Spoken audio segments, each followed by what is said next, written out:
Je vous souhaite à tous la plus chaleureuse des bienvenues chez vous ici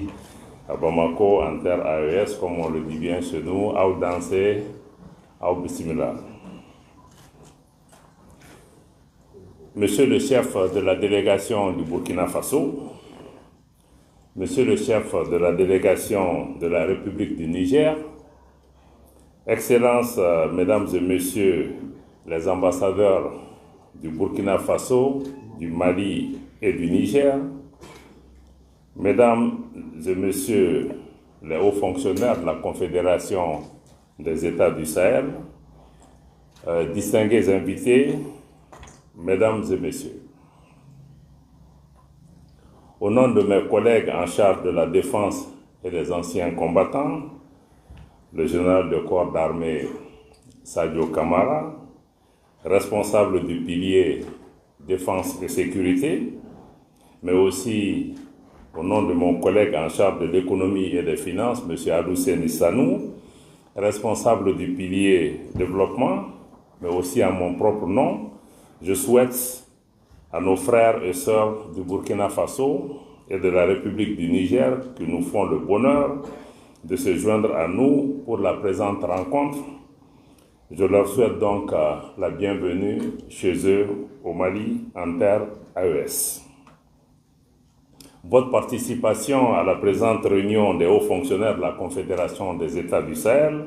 réunissant les experts des trois piliers, à savoir le pilier défense et sécurité, le pilier diplomatie et le pilier développement, donc est la manifestation de la vision de leurs excellences, le capitaine Ibrahim Traoré, président du Faso, chef de l'État, le général d'armée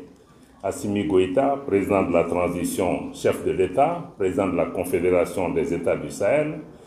et le général d'armée Abdourahmane Tchani, président de la République du Niger, chef de l'État. En effet, le 6 juillet 2024,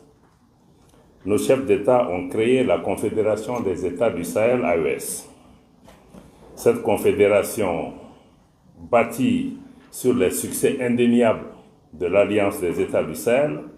incarne les valeurs de fraternité, de solidarité,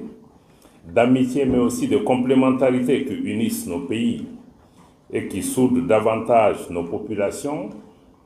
au point de ne faire à terme qu'un seul et même peuple,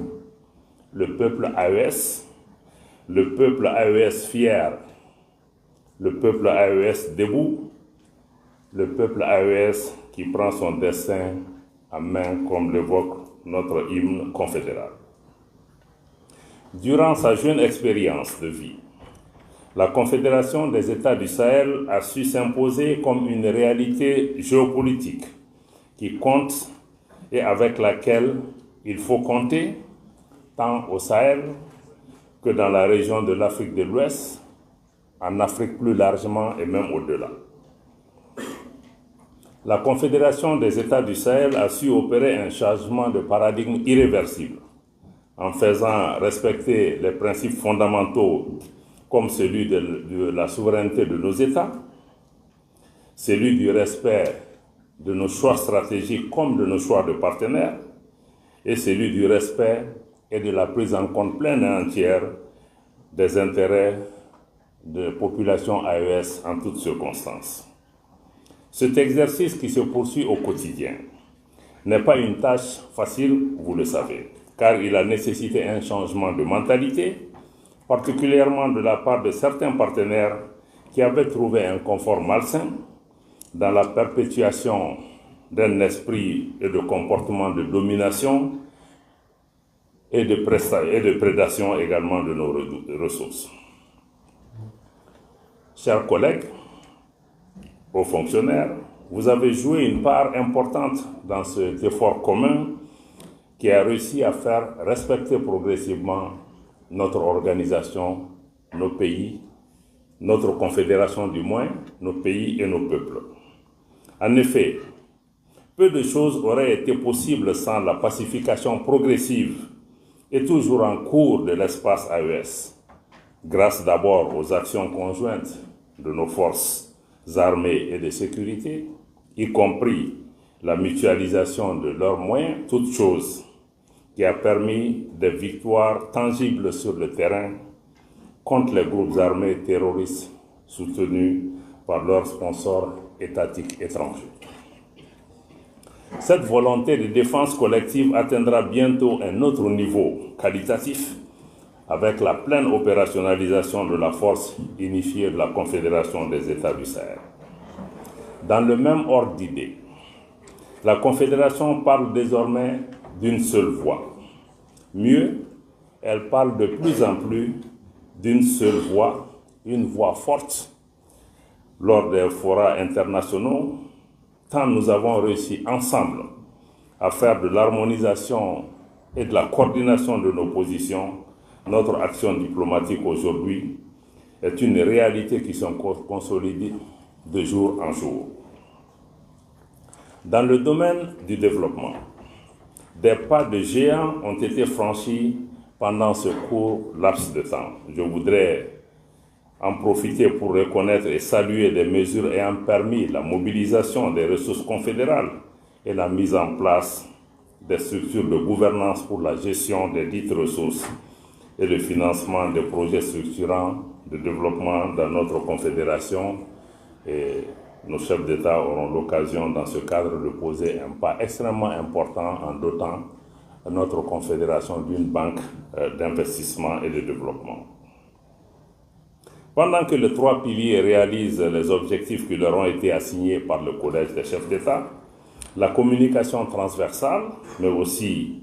la mobilisation confédérale ont également œuvré à donner une image et une incarnation de la Confédération des États du Sahel, notamment à travers des identifiants visuels, à travers également un logo, un drapeau, une devise et un hymne de la Confédération. Mieux, aujourd'hui, les populations de la Confédération des États du Sahel sont pleinement conscients et engagés pour contrer aussi l'autre front de la communication qui est la guerre informationnelle qui est imposée à nos pays et contre laquelle, fort heureusement, nos populations ont compris les enjeux. Ils ne laissent plus manipuler. Mieux, nos États aussi se dotent de moyens pour pouvoir nous-mêmes conter notre histoire, partager notre vision, donner notre propre version de nos informations, parler à nos populations dans nos langues, partager l'ambition, la vision de nos chefs d'État et faire en sorte que nous puissions nous réapproprier encore cet espace qui est extrêmement important aujourd'hui, qui est celui de la guerre cognitive, comme nous le disons, parce que nous sommes passés à une autre phase, nous ne sommes pas dans la communication, même la désinformation, c'est la guerre cognitive. Et la guerre cognitive, comme nous le savons tous, vise aujourd'hui à prendre le contrôle du mental et de l'esprit de nos populations pour pouvoir éventuellement en faire des armes qu'on va retourner contre nos propres pays. Je crois que ça, c'est une dimension extrêmement importante que nous sommes en train de travailler aujourd'hui à pouvoir contrer. Excellences, Mesdames et Messieurs, la présente réunion se tient également au confluent d'actes importants qui ont été posés depuis le mois de juillet 2024,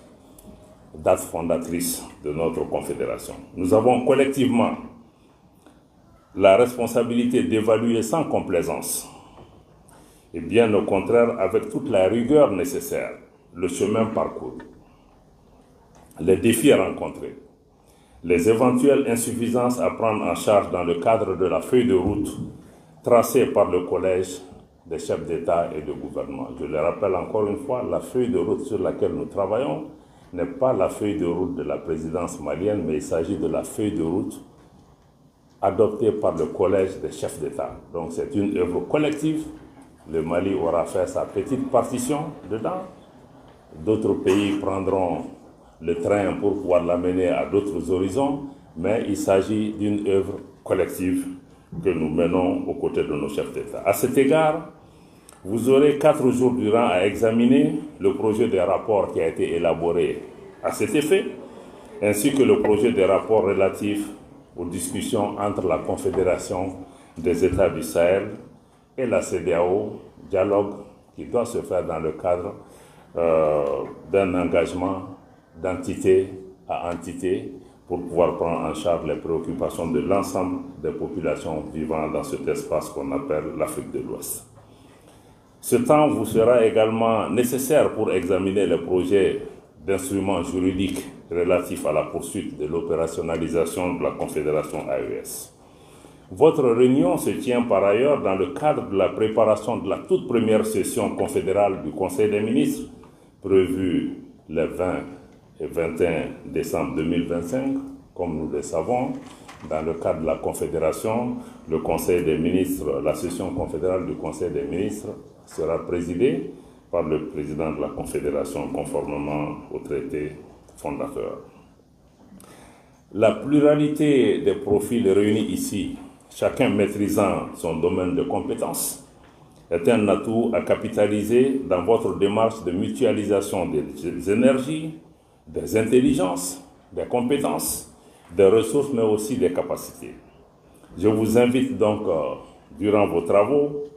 à renforcer, comme vous l'avez fait et comme vous l'avez toujours commencé, les échanges dans un climat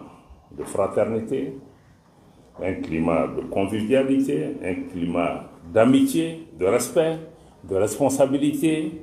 et de collégialité, j'allais pouvoir ajouter, conformément à l'esprit de solidarité qui anime la Confédération des États du Sahel. Nous sommes certes 3 pays, mais nous constituons un seul peuple, nous constituons une seule équipe, et nous travaillons pour pouvoir gagner en équipe. Donc, dans notre confédération, il n'est pas question que l'un joue contre l'autre parce que c'est la même équipe. Donc, on a des différents talents, comme dans le football, à un moment donné, qui peuvent être appelés à contribuer à l'œuvre, mais c'est une seule équipe, une seule vision, un seul peuple pour réaliser un seul objectif. Sans plus tarder, et convaincu de la qualité de vos délibérations à venir, je déclare ouvert les travaux de la réunion des hauts fonctionnaires préparatoires à la première session confédérale du Conseil des ministres. Merci infiniment de votre attention.